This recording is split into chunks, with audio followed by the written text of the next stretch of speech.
underway here on the Muskingum River. There are a few life jackets on the boat. If you're downstairs, look up, you'll see them. Grab the wooden last, they come right out. If you're on the upper deck, there are 2 benches on either side. They have an orange stripe on them and they say life jackets. There's an assortment of adult life jackets and children life jackets in there. So if we need life jackets, we'll tell you. Obviously the goal is not to use those. If we can make it to shore, we'll let everybody off of the front gangway on shore. If we sink on the Muskingum River, to stay on the top deck. It's not that deep, so you won't get wet if you stay up here. Let's see here. I'll tell you a little bit about the Valley Gem. This is a real sternwheel boat. It does not have propellers. It doesn't have thrusters. The only thing that moves this boat is the paddle wheel. The paddle wheel is driven hydraulically via a Hagelin motor. It's a very high torque, low speed hydraulic motor that is directly coupled to the paddle wheel shaft. Oh, I'm sorry, wrong narration, wrong boat. We have another boat down in Parkersburg, and that's the way it is driven. We actually have on this boat, it's a 500 horsepower, 12.7 liter Series 60 Detroit diesel. That is coupled to a ZF W325 marine gear. And then we have a series of shafts and chains that then run the paddle wheel. Reduction shaft in the engineer is a 160, and then it's a 160 double, and then the reduction or the main paddle wheel drive chain is a 200 double roller chain. Chain itself on the paddle wheel weighs about 2,300 pounds, and actually that chain is original to the boat. We check it every year. It runs in a bath of oil. It's a very special oil. It's from lubrication engineers, and it does not. One gentleman welded the entire boat together. His name was Ivan Arnold. Ivan welded roughly 2,700 pounds of welding wire to build this boat. It weighs about 100 tons. It's 157 feet long, 25 feet wide, and it drafts 2.5 feet of water at the stern.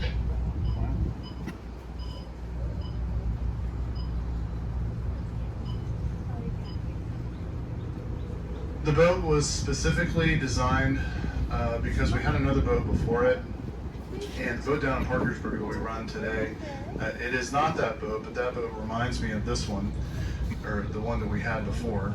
And it was much smaller. You could actually walk in front of the pilot house. You may think that that is very charming, but when you're driving the boat, it is not very charming because everybody seems to stand right in front of you, especially at the worst time, like when you're trying to land. So that is why this boat is designed the way it is.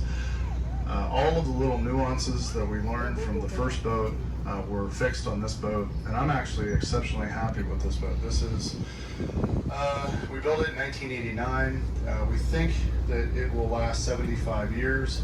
I can't really name any changes that I would make to it because of the Muskingum River. It was designed specifically to run on the Muskingum with the shallow waters. Even though a couple of weeks ago we did get stuck in a sandbar, we were trying to run the boat out of the lock chamber, and there was a very heavy rainstorm that washed a lot of silt and sand out of the Muskingum, and it changed this one bar just a little bit, just enough to just catch the side of the boat, and we got stuck there for about an hour and a half to 2 hours. So, but anyways, this the boat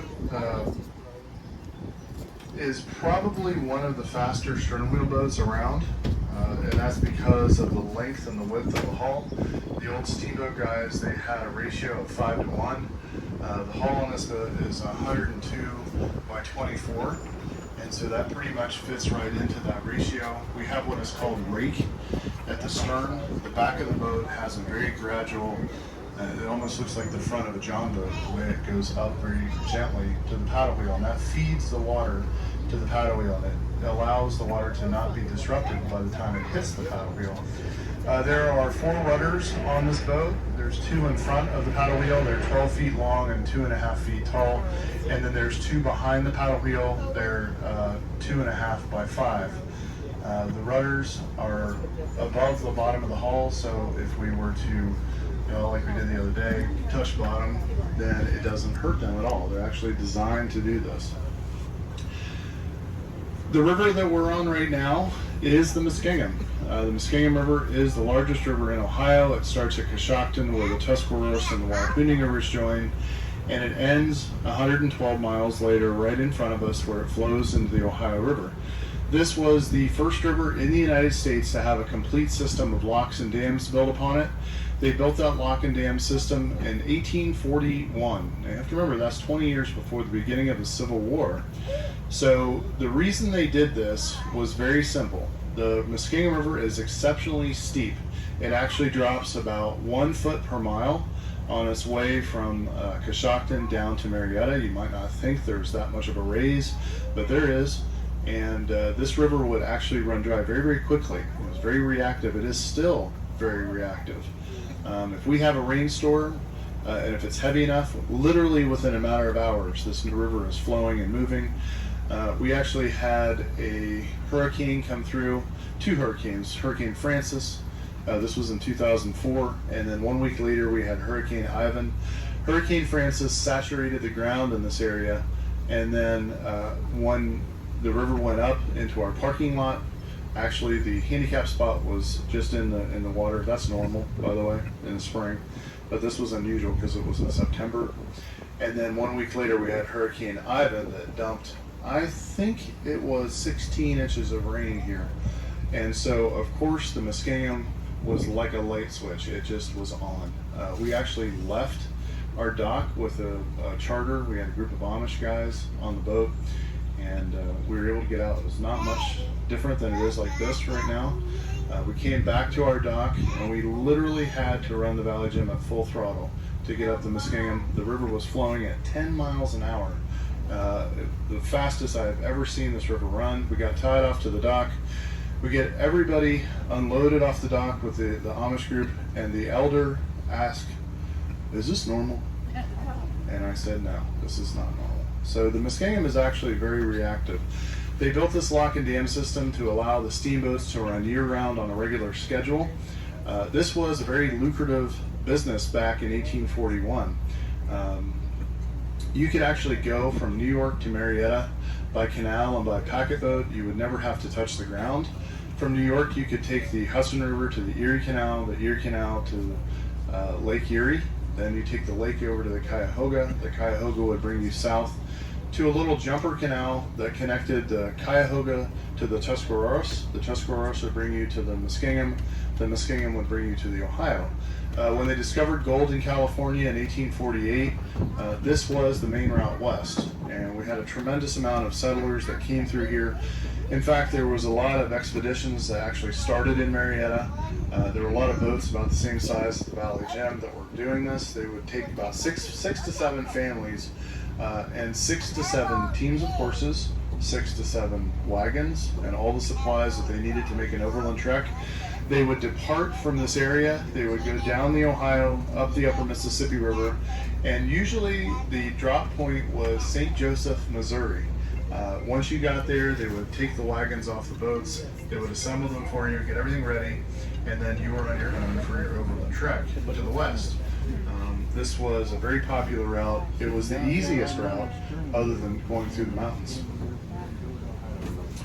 So the landing that comes down to the river on our left just behind us, and the white cover that is over that monument back there, this commemorates this westward expansion that started here in Marietta, Ohio. Marietta was the first settlement and the first seat of government after the Revolutionary War ended, and it was the first seat of government outside of the original 13 colonies. So this was the very first stepping stone west. The group of men who made the town, there were 48 of them. They landed their flatboat right behind us off to the left. This was a pretty significant piece of American history that started here. These men, they actually formed what was called the Ohio Company of Associates. This was nothing more than a land development company, and they laid this town out based on George Washington's notes. All of these men that came here were officers, sailors, and soldiers in the Revolutionary War. Because we had such a massive economic crisis after the Revolutionary War was over, the country really couldn't pay these soldiers money that was worth anything, and so they opted for land. So most of these men came here because they were paid with land for their service to their country. All of the streets east and west are named after these officers.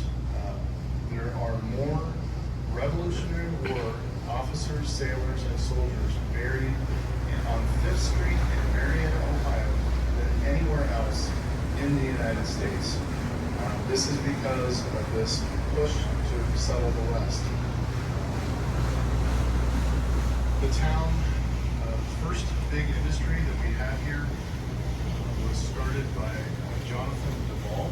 Jonathan Duvall was a shipbuilder, and because of the massive amount of timber that we had in this area, they started building ocean-going ships. So what they would do, and actually they built them back where you got onto the Valley Gym, is where all this happened. They built 100 to 300 ton schooners and frigates up there. They built about 27 of them up until 1807, and that is when Thomas Jefferson enacted a trade embargo that stopped the export sale of U.S. built ships. And so that pretty much stopped the market here on the Muskingum for building ships. But before that happened, from 1788 until they got to 1807, they built 27 ocean-going ships here. What they would do is they would build them, they would get them all equipped. There were local farmers who were growing hemp. Actually, one of the farmers was on the warehouse of hemp, and they would turn that hemp rope, and that's what they used for ships. They would take the ships down to Muskingum, down to Ohio, down to Mississippi, into Rollins, and sell them down there. And basically, all the crews that would take them down would walk back. So this was a very big industry. It was the first industry in town, and later during the 1800s, there was a very famous shipyard in Marietta. It was called the Knoxville Yard. It was on the west side. In fact, there's a road this line before the bridge reached on the right-hand side. It's called Gilman Street. On Gilman, there was 2 or 3 foundries, and they were built engines. Back away from the road, right in the middle of the west side, there was another foundry making boilers.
Mississippi River.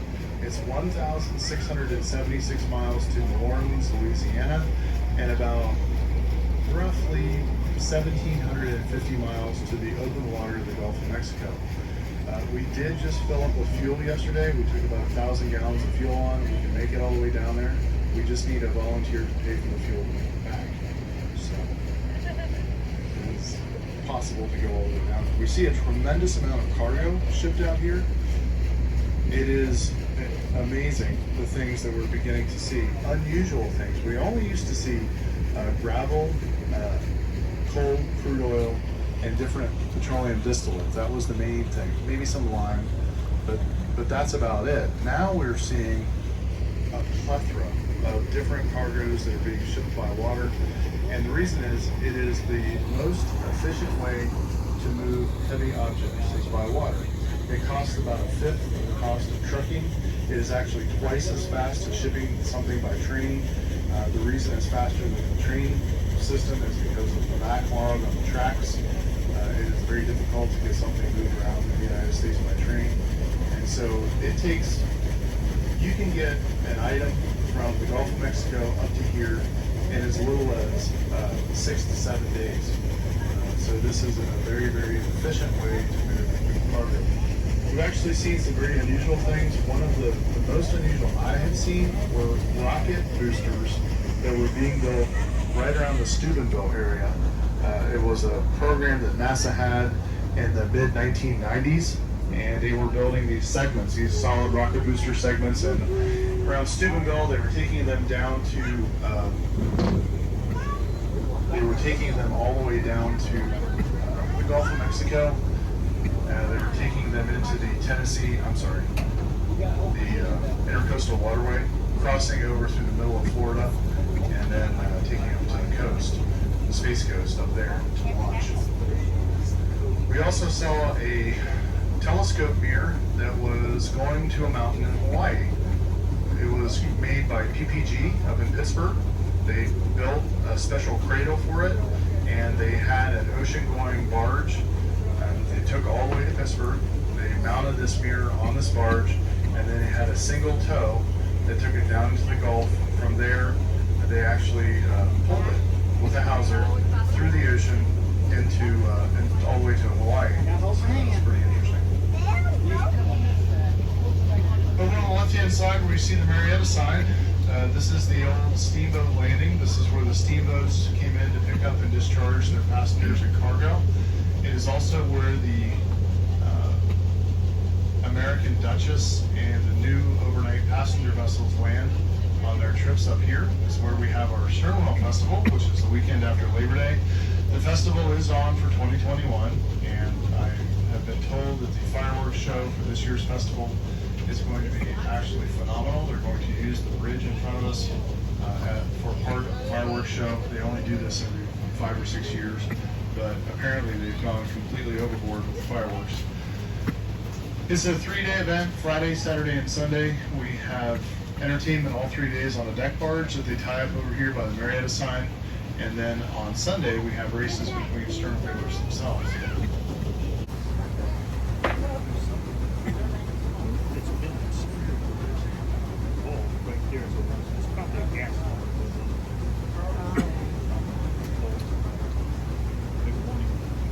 Yeah.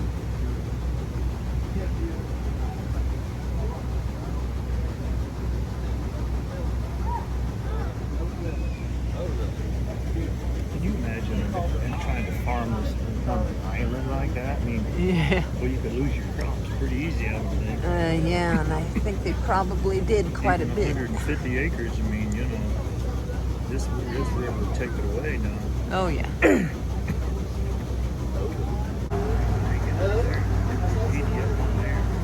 have no idea.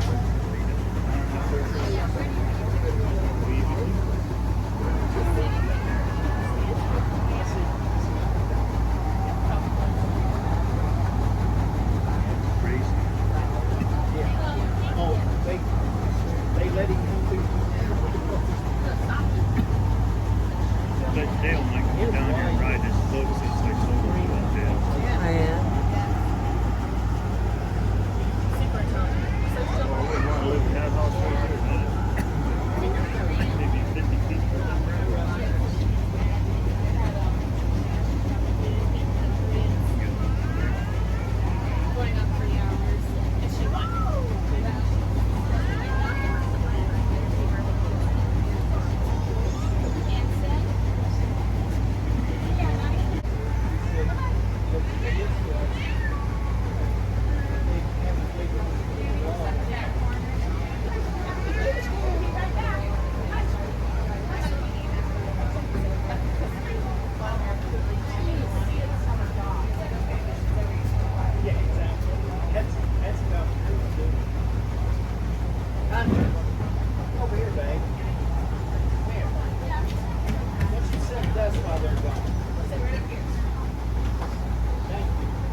a pavilion that could feed roughly 10,000 people at once. They had like outdoor barbecue pits and stuff. And so this was the place to go in the 1880s and 1890s, all the way up until the turn of the century. In fact, in July and August, I mean, you can see how nice it is right here today. In July and August, there were accounts of 10 to 14,000 people being on this island at one time. The steamboat would start running at 9 o'clock in the morning, and they would take 500 to 1,000 people over at once, run after run after run over to the island. And they had different beaches along the backside.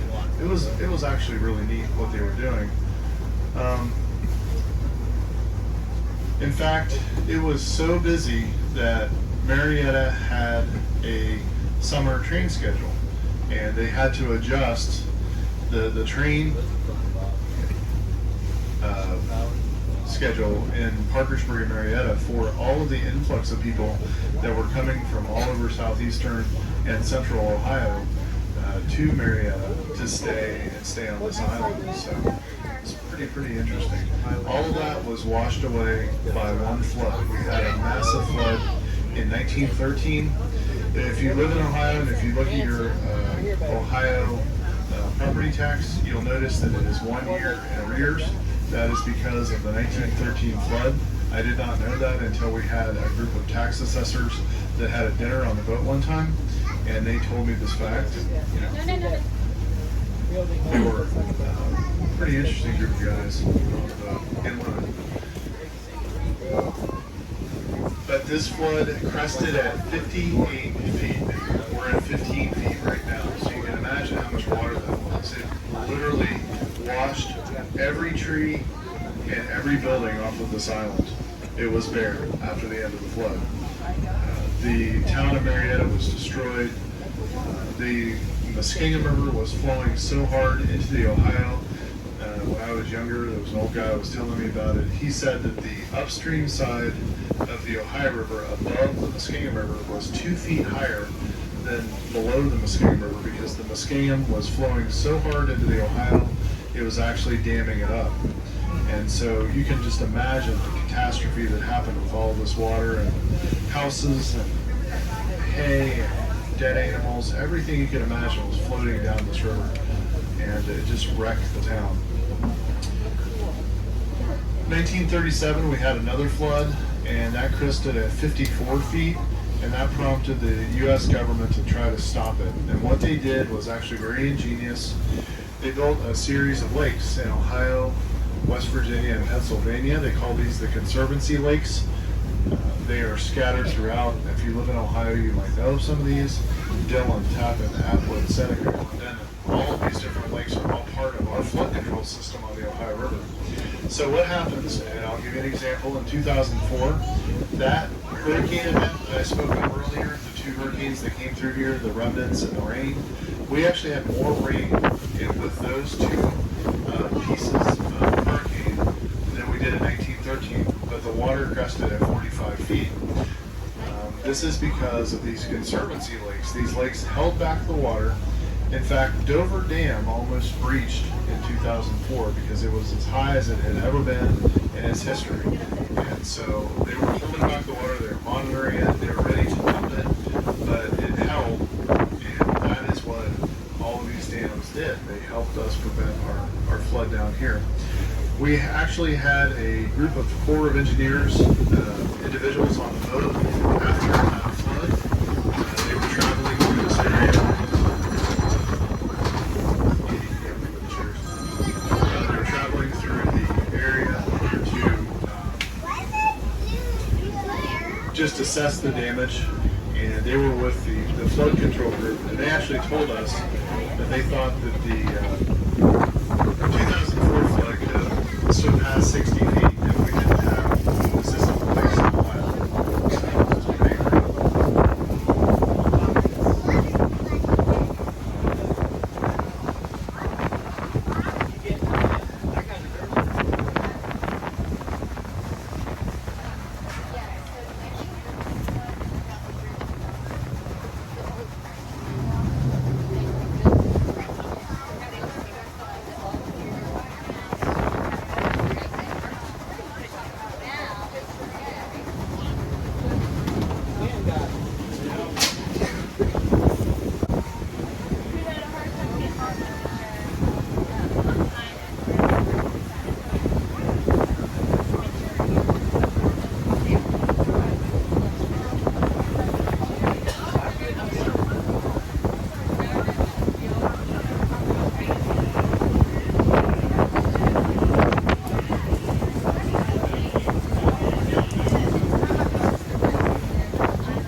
hi, hun. Say hi.